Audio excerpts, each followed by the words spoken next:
Calendar में उनका अगर भाव नहीं आता है तो साल में केवल एक ही दिन होता है कि हम उनको याद करें। तो उनके द्वारा जो गलती हुई उससे भी हमें बहुत बड़ी शिक्षा प्राप्त होती है। तो इस प्रकार से भी किसी को गुरु बनाया जा सकता है कि अपनी गलती के द्वारा भी हमें शिक्षा दे कि हम ऐसी गलती ना करें। तो वो गलती क्या है कि जो व्यक्ति व्यास आसन पर बैठा हुआ है तो वो जो है सबका शिक्षक है और सबका नेतृत्व करने वाला है। और उसके सामने अगर कोई अपराध हो, कोई जो है अनुचित कार्य हो, अन्याय हो और वो चुप रहे और वो ना रोके, वो ना विरोध करे, तो ज़्यादा अपराध उसी को लगता है जो व्यक्ति आसन पर बैठा है, व्यास आसन पर बैठा हुआ है। तो हमें भी बहुत इससे शिक्षा प्राप्त होती है कि हमारे द्वारा ऐसा अपराध ना हो। कई बार हम किसी मीटिंग में बैठे हैं, कहीं सभा में बैठे हैं और कुछ निंदा हो रही है और हम सुनते हैं तो इससे भी अपराध हो जाता है और बड़ा मुश्किल है, बचना भी बहुत मुश्किल है। वैष्णव निंदा से बचना बहुत मुश्किल है। और हम सोचते हैं कि ठीक हमने तो वैष्णव निंदा नहीं की, हम तो वहाँ पर सुन रहे थे, हम तो कुछ नहीं बोले, तो हमसे तो अपराध नहीं हुआ। लेकिन ये सूक्ष्म रूप में ये जो है बड़ा खतरनाक होता है कि हम सुनते हैं और हम अगर नहीं कुछ बोलते हैं तो वो भी मूक अनुमोदन होता है। उसे कहते हैं मौनम स्वीकृति लक्षणम। तो देवानंद पंडित जो है चुप रहे और उनके शिष्यों ने श्रीवास पंडित के जो है हाथों को पैरों को पकड़ करके और बाहर डाल दिया, सभा के बाहर डाल दिया। तो क्या हाथी मत अपराध। तो वैष्णव अपराध हम नाम के 10 अपराध डेली पढ़ते हैं और पहला जो नाम का अपराध है वो यही है वैष्णव निंदा।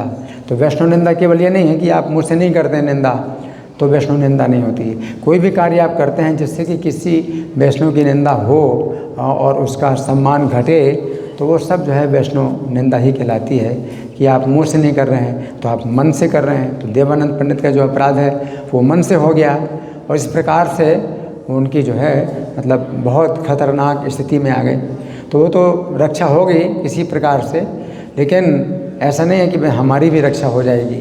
तो हमें इस अपराध से बहुत बचना चाहिए। एक बार की घटना याद आती है मुझे कि जयप्रताप महाराज प्रवचन दे रहे थे, सवेरे का भागवतम क्लास था। तो एक पुजारी था राम दरबार का, उसका नाम था तप्त कांचन। तो कभी क्लास में नहीं बैठता था और जयप्रताप महाराज का शिष्य था। तो जयप्रताप महाराज जब क्लास दे रहे थे तो बीच में वो आ गया और ये दिखाने के लिए कि मेरी अपने गुरु के प्रति कितनी श्रद्धा है, तो वो ऐसे बीच से आया और दूसरे भक्तों के जो है ऊपर से जो है वो लांग करके और आगे बैठ गया, ये दिखाने के लिए कि मैं अपने गुरु के प्रति कितनी श्रद्धा रखता हूँ, अपने गुरु का प्रवचन सुनने किया। वैसे किसी का प्रवचन नहीं सुनता था। तो ऐसे आ गए और महाराज देखिए मतलब कितनी बड़ी उनकी मतलब शिक्षा है।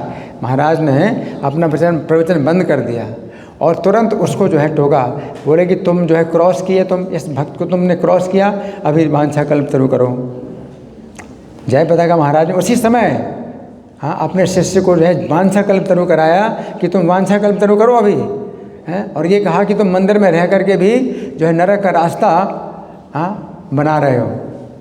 इसे जब देवानंद पंडित को अपने शिष्यों को समझाना चाहिए था उसी वक्त, तो किया नहीं। तो ये जो शिक्षा है ये हमें मतलब मिलती है और ये जो है प्राचीन काल में ऐसी गलतियां हुई और इस समय भी ऐसी गलतियां होती हैं और गलतियां होती रहेंगी, है ना। और इन ऐसे अपराधों से मुक्त होने की भी विधि कैसी है वो भी जो है हमारे आचार्य सिखाते हैं। तो हमें जो है इस तरह से शिक्षा लेनी चाहिए। जय जगत श्री प्रभुपाद महाराज की, एकादशी महोत्सव की।